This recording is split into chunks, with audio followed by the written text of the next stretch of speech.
அனைத்து நண்பர்களுக்கும் என்னுடைய பணிவான வணக்கங்களை தெரிவித்துக் கொள்கிறேன்.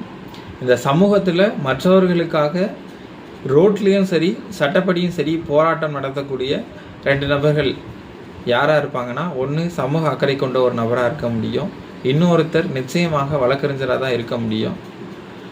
அப்படிப்பட்ட இந்த சட்டப்படிப்பை தேர்ந்தெடுத்திருக்கக்கூடிய முதல் தலைமுறை பட்டதாரிகளுக்கும் முதல் தலைமுறையாக சட்டப்படிப்பை தேர்ந்தெடுத்திருக்கக்கூடியவங்களுக்கும் என்னுடைய வாழ்த்துக்கள், பாராட்டுக்கள்.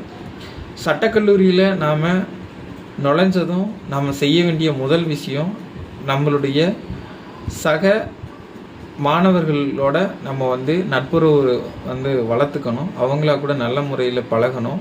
2வது, கல்லூரி பேராசிரியர்கள், கல்லூரி நிர்வாகத்தின் கூட மிக இணக்கமாக அவங்களோட உங்களுடைய உறவை பேணி வளர்த்துக்கணும்.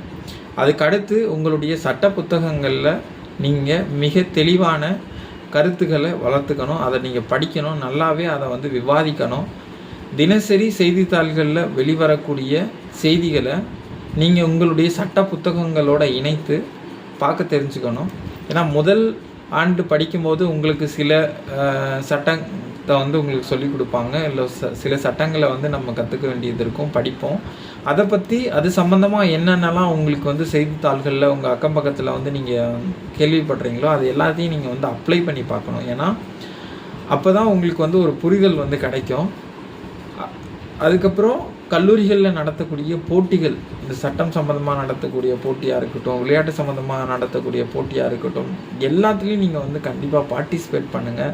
ஏன்னா நமக்கு அது ஒரு நம்பிக்கையையும் ஒரு உறுதியையும் நமக்கு உண்டாக்கி தரும். ஒரு வழக்கறிஞருக்கு நிச்சயமாக ஒரு உறுதி முக்கியமானது, தன்னம்பிக்கை முக்கியமானது. அதை எல்லாத்தையுமே இந்த போட்டிகளும் இந்த நட்புணர்வுகளும் கண்டிப்பாக நமக்கு உருவாக்கி தரும். இந்த விதத்தில் நீங்கள் இன்னும் பல விஷயங்களை செய்ய வேண்டியது இருக்குது.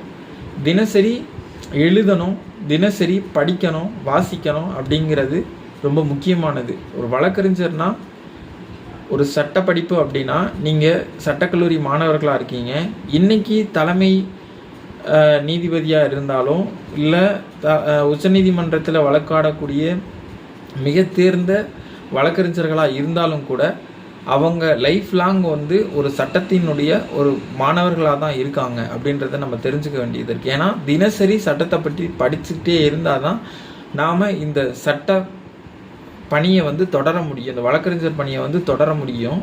அப்படின்றதுனால நம்ம சட்டப்பள்ளியில் படிக்கும்பொழுதே நாம் நம்மளுடைய தினசரி படிக்கக்கூடிய, எழுதக்கூடிய, வாசிக்கக்கூடிய மற்ற நபர்களாக கூட, மாணவர்கள் கூட இருந்தாலும் பொதுமக்கள் கூட இருந்தாலும் நல்ல உறவுகளை பேணக்கூடிய ஒரு வழக்கத்தை நம்ம உருவாக்கிக்கணும். அது முக்கியமானது. இதில் இன்னும் முக்கியமான ஒரு விஷயம் என்னென்னா, தமிழ் மற்றும் ஆங்கிலத்தில் நல்லா எழுதவும், நல்லா படிக்கவும், நல்லா பேசவும் நம்ம தெரிஞ்சிருக்கணும்.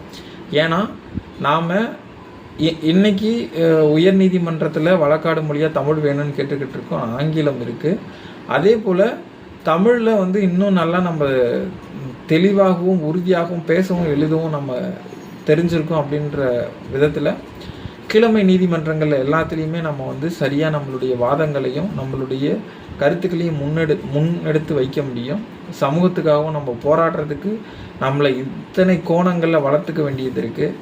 இன்னும் பல தகவல்களை சட்டக்கல்லூரி மாணவர்களுக்காகவும் பொதுமக்களுக்காகவும் சட்டத்தை பற்றி தெரிஞ்சுக்கணும் அப்படின்னு நினைக்கிறவங்களுக்காகவும் நம்மளுடைய யூடியூப் சேனலில் தொடர்ந்து பல வீடியோக்களை நாம் பதிவேற்றம் செய்ய போகிறோம். அது எல்லாத்தையும் பார்த்து கேட்டு நீங்கள் பயன்பெறுங்க. உங்களுக்கு பயனுள்ளது அப்படின்னு நினைக்கிற விஷயத்த மற்றவங்க கூட கண்டிப்பாக பகிர்ந்துக்கோங்க. அது உங்களுக்கும் நல்லது, சமூகத்துக்கும் நல்லது. நன்றி, வணக்கம்.